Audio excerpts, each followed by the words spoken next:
Have you ever felt that itch in your brain, that persistent ache that says, I need to figure this out? Maybe it's about your future, your career, that relationship that isn't going the way you hoped, or the question that keeps you awake at night, what's the point of all this? We live in a world obsessed with answers. We Google everything. We ask life to explain itself. But Alan Watts dared to say something radical, something most of us are afraid to even whisper to ourselves. You don't need all the answers. And not just because some questions are hard, not because life is complicated, but because needing all the answers might be what's keeping you from living fully in the first place. Right now, take a second, really take it, and ask yourself, what if the very search for answers is what's making you feel lost? Click subscribe to this channel to get more profound insights. Alan Watts wasn't offering us easy solutions. He wasn't a guru handing out enlightenment like candy. He was a mirror, a cosmic prankster, inviting us to laugh at the absurdity of trying to make life into a problem to be solved. He said, you are an aperture through which the universe is looking at and exploring itself. So if that's true, if we are the universe experiencing itself, then why are we so desperate to pin it down? In the first minute of this journey, I want to make you a promise. This video won't give you all the answers, but it will give you something far more powerful, the permission to let go of the need for answers. And in that letting go, something strange and beautiful starts to happen. You begin to breathe differently. You begin to see without naming. You begin to feel without fixing. And in that space, in that gap between thoughts, peace moves in. Let's dive in. We've been trained since birth to associate knowledge with security. If I know what's going to happen, I can prepare. If I understand why something happened, I can protect myself next time. It's a defense mechanism. But here's the paradox. The more we chase certainty, the more anxious we become. Because deep down, we know life doesn't give guarantees. Your next breath isn't promised. That relationship might end. The job might disappear. The person you love most might not be there tomorrow. And no amount of thinking can protect you from that. So we double down, we analyze more. We ask more questions. We read the books, watch the videos, listen to the podcasts, hoping for that one sentence that will finally make everything click. But the answers we find are never enough. Because the questions we're asking are coming from a place of fear, not wonder. And fear is a bottomless pit. It will never be satisfied. Alan Watts knew this. He pointed out that Western culture has tried to conquer the universe with logic. We want to pin it down, dissect it, explain it. But the universe isn't a machine, it's a dance. It doesn't ask to be solved. It invites us to join in, and when we try to turn that dance into a math problem, we miss the music. Let me ask you, when was the last time you truly let yourself not know? Not in a careless way, not in a lazy way, but in a sacred way. A way that says, I trust the mystery more than I trust my fear of it. What if not knowing is the most intelligent thing you can do? Because here's the wild twist. When you stop demanding answers from life, life starts speaking to you in new ways. A sunset hits different. A child's laugh feels like a message from the divine. Even your pain, your confusion, your longing, all of it becomes sacred. Not because you understand it, but because you feel it fully. Watts often said that trying to grasp life is like trying to grab water with your hands. The tighter you squeeze, the more it slips through. But if you cup your hands gently, the water rests there. So too with life. So too with truth. Now, let's get more concrete. Imagine you're facing a difficult decision. Your mind goes into overdrive, pros and cons, what if scenarios, imagined conversations. You think if you just think hard enough, you'll arrive at a perfect answer. But what usually happens? You feel more paralyzed, more confused. That's because some decisions don't have a logical resolution. They require trust. They require feeling into the unknown. So what if we approached life like a cat approaches a garden, not trying to map it, not trying to own it, just moving through it alert, curious, fully present. When a cat senses danger, it doesn't analyze. It doesn't ask, did I make the right choice? It moves. It listens. It trusts its being. We've forgotten how to do that. We've been educated out of our intuition. We've been taught to worship the mind and dismiss the mystery. But Watts reminds us what we call the unknown isn't a void. It's our origin. It's where life comes from. And returning to it isn't regression, it's rebirth. So what does this look like in daily life? It looks like pausing before reacting. It looks like saying, I don't know, and meaning it. It looks like feeling grief without needing to justify it. It looks like laughing at the absurdity of it all, because sometimes laughter is the only sane response to a world that doesn't make logical sense. It also means learning to dwell in paradox, to hold two seemingly opposite things as equally true. That life is beautiful and brutal, that you are insignificant and infinite, that nothing matters and everything does. The mind can't compute this. It wants one answer.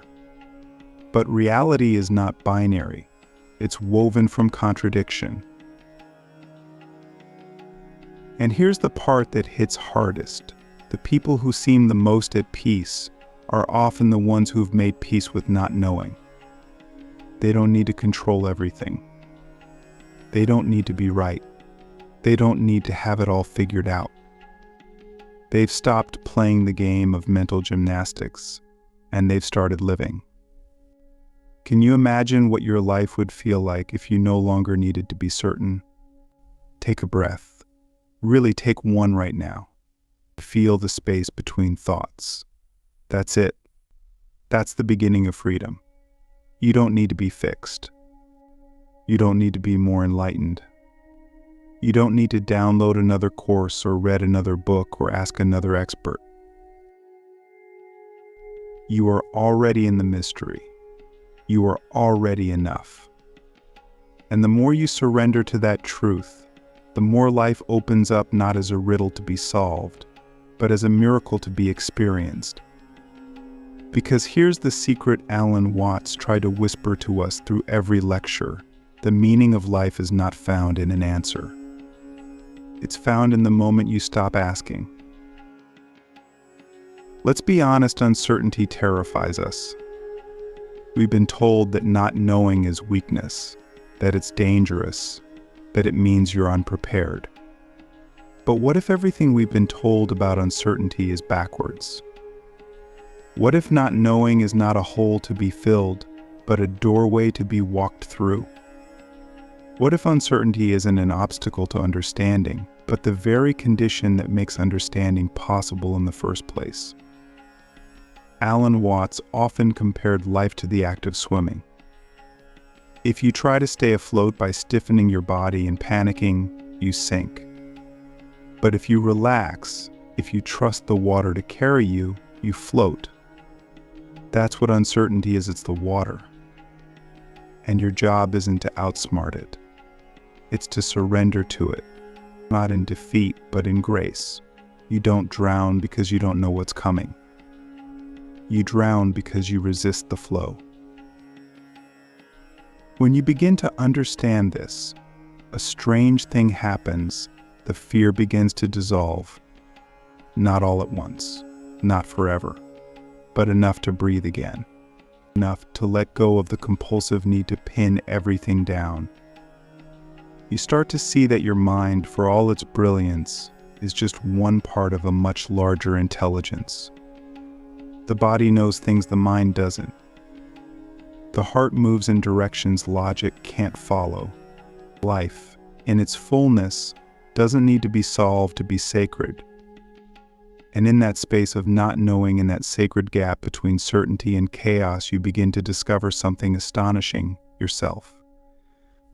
Not the version of you that you try to control, not the version that fits neatly into identity labels or resumes or social media bios, but the raw, unfiltered presence that exists beneath all of it.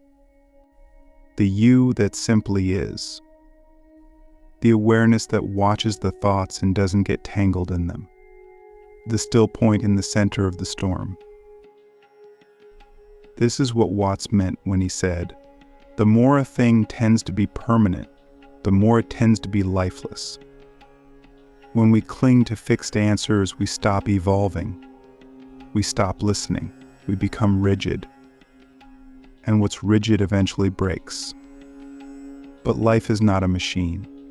It's not made of fixed parts. It's a living, breathing organism, a dance, a wave, a rhythm. And the moment we think we've figured it all out is the moment we've stepped out of the dance entirely. So don't be afraid of changing your mind. Don't be afraid of being wrong. Don't be afraid of standing in front of the mystery with empty hands and saying, "I don't know." Because in that moment, you're more alive than most people ever allow themselves to be. There's a kind of freedom that only comes when you stop needing to be right. A kind of clarity that only emerges when you stop trying to see the entire map and instead take one step into the fog and trust what meets you there. So as we come to the end of this journey, I want to leave you with a challenge, not one of action, but of awareness. The next time you feel the pressure to have it all figured out, pause. Breathe. Ask yourself, what if this moment doesn't need an answer? Let that question echo in your bones. Let it unsettle you. Let it break the illusion that peace is waiting at the end of a mental maze. Because it's not. Peace is already here. In this breath. In this step. In this silence. And the more you allow yourself to rest in the unknown, the more you'll come to see that life isn't asking you to solve it. It's asking you to live it. Fully, fearlessly, and yes, beautifully, unknowingly. Just like Alan Watts always knew it would. And maybe now, after everything we've explored, you're beginning to feel it not just as an idea, but as a presence. That quiet awareness underneath the noise.